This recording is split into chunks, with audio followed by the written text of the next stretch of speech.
मैनपुर क्षेत्र के बहुचर्चित मुद्दा में से एक है सलब जलाशय। इस जलाशय के निर्माण से क्षेत्र के हजारों किसानों के खेतों तक सीधे नहर के माध्यम से पानी पहुंचाई जाती है। आज किसानों को अकाल का सामना नहीं करना पड़ता और ग्रीष्म ऋतु में जो फसल उगाई जाती है उससे जो आने वाली तकलीफी है उनसे भी सामना नहीं करना पड़ता। तो इस बारे में भी हम आज बातचीत करेंगे। हमारे साथ हमारे क्षेत्र के वरिष्ठ नेता है और साथ साथ आम आदमी पार्टी के प्रदेश सचिव भी हैं और पूर्व में जिला पंचायत रायपुर से भी सदस्य रह चुके हैं श्रीमान सियाराम ठाकुर जी हमारे साथ मौजूद हैं। इस विषय पर बातचीत करते हैं कि सलब जलाशय निर्माण का विषय है और विषय इसीलिए निकला क्योंकि मैं अभी बीते दिनों में हमारे माननीय विधायक जी जनक ध्रुव जी मुख्यमंत्री जी से मिले थे। सलब जलाशय निर्माण के तो मांग पत्र किए थे। मांग तो हो रहा है और वास्तविक में अभी तक जो 1990 के से काम जो रुका था अभी तक कहाँ से चालू हुआ, कैसा हुआ, अभी तक चालू तो नहीं हुआ है। इस बारे में हम लोग चर्चा करेंगे क्योंकि हमारे मैनपुर कला निवासी हैं, इसी गांव के निवासी, इसी गांव के जमीन पर सलब जलाशय बनना था। आज हमारे साथ मौजूद हैं। नमस्कार, मैं युमेन कश्यप और आप गीत एंटरटेनमेंट देख रहे हैं। जी हाँ, एक बहुत चर्चित मुद्दा है हमारे मैनपुर क्षेत्र का सलब जलाशय और इससे क्या है सीधा फायदा किसानों को होगा और साथ साथ यहाँ के रहवासियों को होता क्योंकि सिंचाई का एक माध्यम है नहर और नहर वहाँ से निकलता है जहाँ से पानी का स्रोत हो। तो हमारे साथ हमारे काका जी श्री सियाराम ठाकुर जी साथ में हैं। उनका हम बहुत बहुत हार्दिक स्वागत करते हैं और धन्यवाद ज्ञापित करते हैं कि हमें आप अपना कीमती समय दे रहे हैं। तो सर्वप्रथम आपसे एक सवाल है ठाकुर जी कि ये जो सलब जलाशय का मुद्दा पहली बार कब उठा था? आप के चैनल को मैं धन्यवाद देता हूं और आपके चैनल के माध्यम से जो ये सलब की जो गतिविधि को आप जानना चाह रहे हैं मैं अपने अनुभव के अनुसार से बताना चाहूँगा। आप सलब जलाशय के बारे में पूछ रहे हैं कश्यप जी, तो मैं सलब जलाशय के बारे में कहने के पहले मैं तो क्षेत्रवासियों को, जो सुनने वाले सभी साथियों को, नवनिर्वाचित अभी जनप्रतिनिधियों को मेरा साधुवाद आशीर्वाद के साथ अच्छा क्षेत्र की जनता को सुख शांति प्रदान करें। जी। साथ साथ आप सलब जलाशय के बारे में आप पूछे हैं, मेरा जो अनुभव है उसे मैं आपके पास साझा कर रहा हूँ। सलब जलाशय 1980 के पूर्व क्षेत्र के किसान काफ़ी तादाद में उसकी मांग को बड़ा पुरजोर के साथ किए सरकार के पास। सरकार ने स्वीकृति प्रदान की। स्वीकृति प्रदान के बाद 80 से लेकर के 90 के दशक तक के 10 साल के आसपास 9-10 साल कार्य चला। उस कार्य में 80 से 85% उस सलब जलाशय का निर्माण कार्य हो चुका था। मात्र नाला क्लोजर ही बाकी था और कुछ केनाल का काम बाकी था। वजह रहा उसमें क्या है, वन विभाग से क्या कुछ मतलब कोई विसंगतियां शब्दों का उपयोग करते हुए हैं, लाखों के पेड़ पौधे की बात आई, सुनने में आया। ये तो सब सरासर गलत है। वैसा कोई पेड़ पौधों की बात नहीं है। कोई पेड़ पौधे की बात करने वाला बिल्कुल सरासर समझना चाहिए उनको कि 3 लाख 4 लाख पौधे की मतलब बात करते हैं। पेड़ बात की है। मैं बहुत नेताओं की बात सुना, मैं बहुत वहाँ मैं गंभीरता के साथ मैं सर्वे किया हूँ, विलेजिंग किया हूँ वहाँ का। हाँ, उस सलब जलाशय का विलेजिंग तक के मैं अपने हाथ से एक कुली के दौर से मतलब काम करके मैं वहाँ विलेजिंग किया हूँ। तो मुझे मालूम है कि सलब जलाशय का वैसा कोई लाखों पेड़ का बात नहीं है। ये राजनीति समीकरण में भेंट में चढ़ गया है। श्यामाचरण जी का मतलब देन था, स्वर्गीय श्यामाचरण जी का देन था मध्य प्रदेश सरकार में। उसी ने मतलब इसको स्वीकृति प्रदान किए थे और उसके माध्यम से काम अच्छे गति से चल रहा था। 90 के दशक में ये एकाएक कार्य बंद पड़ गया। अब उसके बाद से हम मांग करते आ रहे हैं उसको। अब क्षेत्रीय स्तर में तो जो जनप्रतिनिधि अपने ढंग से मांग किए अलग, जिला स्तर में किए अलग, प्रदेश स्तर में भी किए। भोपाल उस समय राजधानी हमारे मध्य प्रदेश का राजधानी था, वहां तक के हम लोग गए।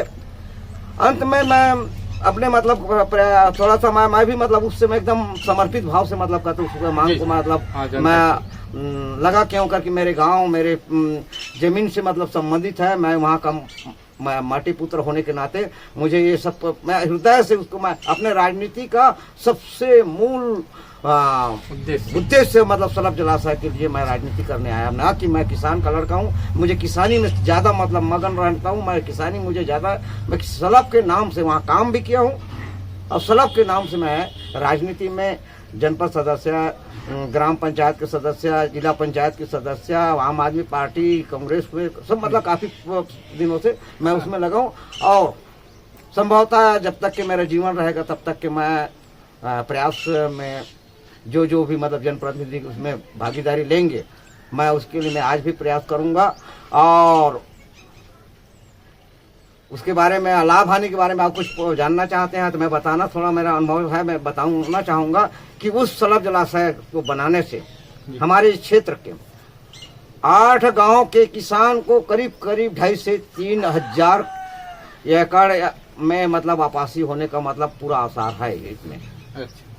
और ये तो किसान के हित में आ गया जी। वो अधिक सलब जलाशय बनता है तो इस क्षेत्र में बिल्कुल पहाड़ से लगा है, वो वनों की इतनी रक्षा होगी, वन की जानवरों की इतनी रक्षा होगी, सेंचुरी से लगा है, वहाँ की जानवर आके पानी पी सकते हैं। एक तरफ जानवरों की वनों की रक्षा हो सकता है, दूसरी तरफ किसानों की भी रक्षा हो सकता है। सरकार इस पर अति महत्व मतलब गंभीरता के साथ इसे ध्यान में लें और यह अधिक ये खबर सरकार के कान तक के पहुँचे तो मैं करबद्ध प्रार्थना करता हूँ प्रदेश सरकार, केंद्र सरकार और जिला सरकार सारी से मैं निवेदन करना चाहता हूँ कि इस पर निवेदन पूर्वक मतलब कहना चाहता हूँ कि इस पर पहल करें। क्यों करके 80 से 85% कार्य हो चुका है, थोड़ा सा नाला क्लोजर के कार्य बाकी है। बाकी अब क्या है, थोड़ा सा अब काम 35 साल तक के रुका पड़ा है। हाँ, तो झाड़ झाड़ी का मतलब और ऐसे थोड़ा सा मतलब पानी से बहाव से थोड़ा बहुत इधर उधर हुआ है। अधिक कहीं फिर मतलब उसको चालू कर देते तो बहुत कम लागत में बन के हजारों किसान और उनमें कई हजार किसानों के बाल बच्चा के उद्धार होगा। उससे मतलब उनकी शिक्षा के में उन्नति होगा, उनकी गरीबी दूर होगा। मैं सरकार से करबद्ध प्रार्थना करता हूं, उसके निवेदन करना चाहूँगा कि वो सरकार इस बात को समझे, सोचे कि क्षेत्र के ये काफ़ी लंबा समय से इसका मांग, मैं ये नहीं कहूँगा कि क्षेत्र के जनप्रतिनिधि इसमें प्रयास नहीं है। अच्छा, एक बात, जैसे अभी वन विभाग वाले आप बात करें कि वन विभाग या तो कोर एरिया यहाँ से लगभग 20-25 किलोमीटर से चालू होता है कोर एरिया, और वो वन विभाग के अंडर आता है। और यहाँ पे जो पेड़ों कटाई वाले बोलते हैं तो शायद मैदानी इलाका हो सकता है सलब जलाशय जहाँ पे बन रहा था, पहाड़ी इलाका। तो आप बोले वो क्या है, जो आपके सेंचुरी से 10 किलोमीटर के एरिया में वो है, ये भी एक सेंचुरी का मतलब थोड़ा सा मतलब का तो वो अभ्यारण्य क्षेत्र का ये भी असर पड़ा होगा। मैं तो ये भी कहना चाहूंगा कि सलब उस समय का नक्शा अलग होगा, आज का नक्शा अलग है। तो 10 किलोमीटर में है, मतलब आज की नक्शा में 10 किलोमीटर में है। यहाँ से सलब जलाशय से 10 किलोमीटर के एरिया में अपना वो है और इसके क्षेत्र में ये जुड़ा है, सेंचुरी क्षेत्र से जुड़ा है। वहाँ के पशु, वहाँ के वनों की मतलब जानवर यहाँ पानी पी करके जंगल में मतलब रह सकते हैं। ये बहुत बड़े मतलब उपलब्धि है। उसके लिए भी उधर गाँव है नहीं, बीच में पहाड़ी के बीच में, तो आराम से मतलब जानवरों की सुरक्षा हो सकता है, वन की पशु पक्षियों की मतलब सुरक्षा हो सकता है, साथ ही क्षेत्र की जनता की सुरक्षा हो सकता है। बहुत बड़े मतलब उपलब्धि है। सरकार यदि इसमें गंभीरता के साथ ध्यान दे तो। अच्छा, जैसा अब 80-85% काम हो गया है वहाँ पे, तो सरकार तो अभी कुछ कर नहीं रही है, लेकिन आप इस मुद्दे के लिए जो सलब जलाशय के मुद्दे के लिए आपका हर बार मैं देखते आया हूँ, अखबार में भी, टीवी मीडिया के माध्यम से भी, कि ठाकुर जी लड़ते रहते हैं सलब जलाशय का मुद्दा, हर मंच में बोलते हैं, यहाँ तक अखबार में भी आता है। तो अभी तक आपके यहाँ इस मुद्दा को लेकर आप क्या किया? निजी तौर से तो नहीं कहूंगा, सॉरी, क्षमा चाहता हूँ, निजी तौर से तो नहीं, लेकिन आप एक निजी तौर भी हो सकता है क्योंकि गांव के स्थानीय निवासी हैं, देखो, और किसान हैं, और एक किसान एक किसान का दर्द जानता नहीं है। नहीं, मैं किसान का बेटा हाँ। हूँ। यहाँ तो मेरा लेकिन आपने इस बात को सर्वप्रथम कहाँ तक रखी आप, क्योंकि पूर्व में जिला पंचायत सदस्य भी रह चुके हैं और प्रतिनिधित्व कर चुके हैं इस क्षेत्र से, तो इस बात को लेकर आप कहाँ तक लड़े हैं इस बारे में? इस बात को पूर्व मुख्यमंत्री अजीत जोगी के पास मैं खुद अपने हाथ से इस सुलभ जलाशय का आवेदन एक बार उनको भी दिया हूँ। जी श्यामाचरण जी सांसद रहे, उसको भी दिया हूँ। जी और साथ साथ जो मतलब नेता, जो अधिकारी, जब मुझे हाथ में मेरे पास था कागज बने बनाए, मैं वहां तक के पहुंचाया। फिर एक एनजीओ का मैं मतलब एकता परिषद का मुझे जिला का मतलब अध्यक्ष बनाए थे। अच्छा, तो ये उस कब की बात है? कब की ये बात? मतलब 2011 से 15 तक के मैं उसका तो एकता अच्छा, परिषद का, हाल हाँ, की एकता बात। परिषद का जिला अध्यक्ष था। तो उसी बीच में मैं 2015 में यहाँ का भी सुलभ जलाशय का प्रकरण को भी हम तैयार करके, हम उसका नुक्शा, उसका फाइल तैयार करके, उसके साथ साथ हम गरियाबंद जिले का पैरी घुमर, हाँ। आपके पीपरछड़ी जलाशय, ऐसे करके हम 5 फाइल दिए। 5 फाइल में सभी जगह मतलब काम चालू हो गया। मात्र एक सुलभ जलाशय ही उस समय का काम रुका पड़ा है। अब किस कारण से रुका पड़ा है वही तो मैं बता रहा हूँ। जहाँ कोई